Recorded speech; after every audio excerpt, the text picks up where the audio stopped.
નમસ્કાર અમારા વાલા પેન્શનર મિત્રો, નિવૃત્ત કર્મચારી મિત્રો, ભાઈઓ તથા બહેનો, આપ સૌનું હાર્દિક સ્વાગત છે આપણી પોતાની યુટ્યુબ ચેનલ પેન્શન ગુજરાતમાં।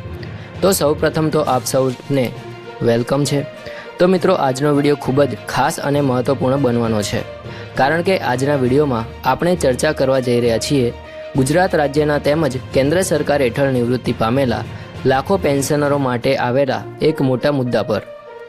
જી હા મિત્રો, ખાસ કરીને જે 18 મહિનાના ડીએ એરેટ્સનો મુદ્દો છે, છેલ્લા ઘણા સમયથી અટવાયેલો છે, તેના પર આજે એક મોટો ખુલાસો સામે આવ્યો છે।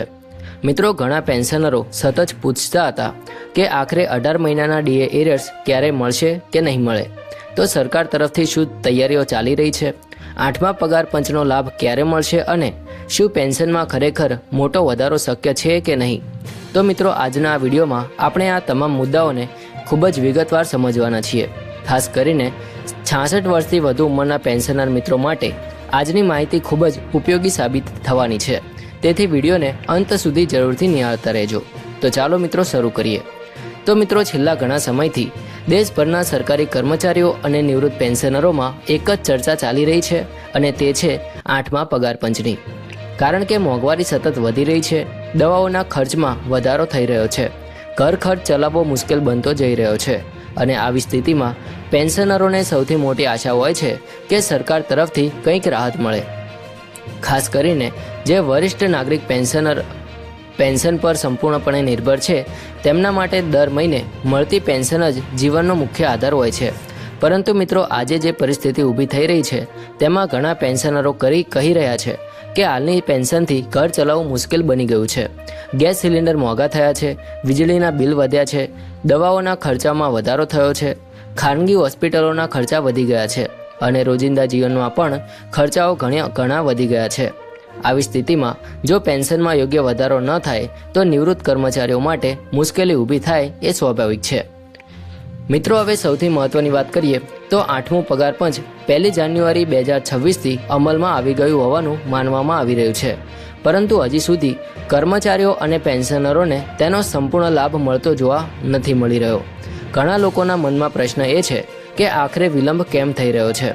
તો મિત્રો, સરકાર તરફથી મળતી માહિતી અનુસાર હાલ ડ્રાફ્ટિંગ અને ચર્ચાની પ્રક્રિયા ચાલી રહી છે। કેન્દ્ર સરકાર વતી કર્મચારીઓની સર્વોચ્ચ પ્રતિનિધિ સંસ્થા NCJCM દ્વારા મેમોરેન્ડમ તૈયાર કરવાની કામગીરી શરૂ થઈ ગઈ છે। આ પ્રક્રિયામાં કર્મચારીઓ અને પેન્શનરોની વિવિધ માંગણીઓ, ભથ્થા, પેન્શન વધારો, પ્રમોશન અને સેવા શરતોને સામેલ કરવામાં આવી રહ્યા છે। એટલે કે આ વખતે માત્ર પગાર વધારો જ નહીં, પરંતુ નિવૃત્ત કર્મચારીઓના હિતોને પણ ખૂબ જ મહત્ત્વ આપવામાં આવી રહ્યું છે। મિત્રો, હવે તમે વિચારતા હશો કે આ આખી પ્રક્રિયા કેવી રીતે આગળ વધે છે। તો સામાન્ય રીતે જ્યારે નવું પગાર પંચ અમલમાં આવે છે, ત્યારે સૌથી પહેલાં કર્મચારી સંગઠનો અને સરકાર વચ્ચે ચર્ચા થાય છે। આ ચર્ચામાં કર્મચારીઓની હાલની પરિસ્થિતિ, મોંઘવારીનો દર, જીવન જરૂરિયાતોના ખર્ચા અને ભવિષ્યની આર્થિક સ્થિતિને ધ્યાનમાં રાખીને ભલામણો તૈયાર કરવામાં આવે છે। ત્યારબાદ એક ડ્રાફ્ટિંગ કમિટી વિવિધ મુદ્દાઓ પર ચર્ચા કરીને અંતિમ પ્રસ્તાવ તૈયાર કરે છે। આ વખતે પણ દિલ્હીમાં મહત્વપૂર્ણ બેઠક યોજાવાની છે, જેમાં પગાર માળખા, ભથ્થા અને પેન્શન સંબંધિત મુદ્દાઓ પર ચર્ચા કરવામાં આવશે। ખાસ કરીને 18 મહિનાના ડીએ એરેટ્સ અંગે પણ કર્મચારીઓ અને પેન્શનરોમાં ભારે અપેક્ષા જોવા મળી રહી છે। મિત્રો, હવે આપણે સમજીએ કે આ 18 મહિનાના ડીએ એરેટ્સનો મુદ્દો આખરે શું છે। તો કોરોના મહામારી દરમિયાન સરકાર દ્વારા મોંઘવારી ભથ્થાના કેટલાક હપ્તાઓ અટકાવવામાં આવ્યા હતા। તે સમયે દેશની આર્થિક સ્થિતિને ધ્યાનમાં રાખીને આ નિર્ણય લેવામાં આવ્યો હતો, પરંતુ ત્યારબાદથી લાખો કર્મચારીઓ અને પેન્શનરો સતત માંગ કરી રહ્યા છે કે 18 મહિનાનો ડીએ રોકવામાં આવ્યો હતો તે હવે ચૂકવવો જોઈએ, કારણ કે તે તેમનો અધિકાર છે।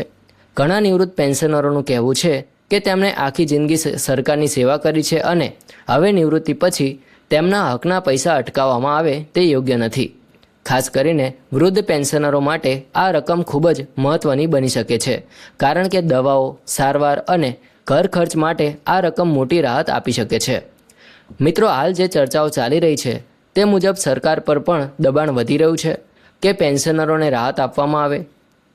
ઘણા કર્મચારી સંગઠનો અને પેન્શનર મંચોએ સરકાર સમક્ષ રજૂઆત કરી છે કે 18 મહિનાના ડીએ એરેટ્સ અંગે હકારાત્મક નિર્ણય લેવો જોઈએ, જો સરકાર આ મુદ્દે સહાનુભૂતિપૂર્વક નિર્ણય લે છે તો લાખો પરિવારોને સીધો લાભ મળી શકે છે.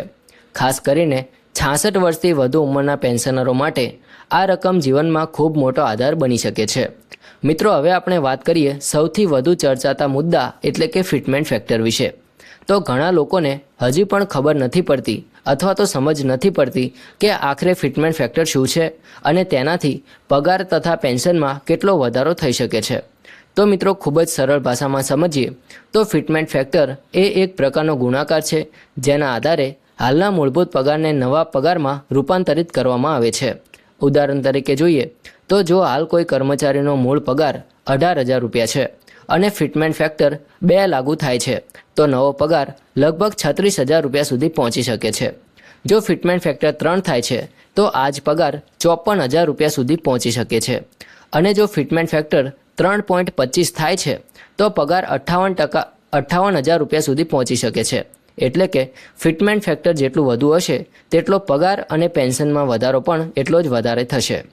મિત્રો, આ વાત માત્ર કર્મચારીઓ માટે જ નહીં પરંતુ પેન્શનરો માટે પણ ખૂબ જ મહત્વપૂર્ણ છે. કારણ કે પેન્શનની ગણતરી પણ મૂળભૂત પગારના આધારે કરવામાં આવે છે.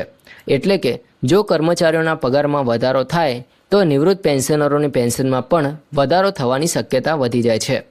ખાસ કરીને જૂના પેન્શનરોને 8મા પગાર પંચથી ઘણી મોટી રાહત મળી શકે છે. ઘણા નિષ્ણાતો માને છે કે આ વખતે સરકાર પેન્શનરોને ખાસ ધ્યાનમાં રાખીને નિર્ણયો લઈ શકે છે કારણ કે મોંઘવારીનો સૌથી વધુ અસર વરિષ્ઠ નાગરિકો પર થઈ રહ્યો છે. મિત્રો, હવે આપણે થોડું વ્યવહારુ ઉદાહરણ લઈએ કે માનીએ કે કોઈક નિવૃત્ત કર્મચારી હાલમાં 22,000 રૂપિયા પેન્શન મેળવે છે.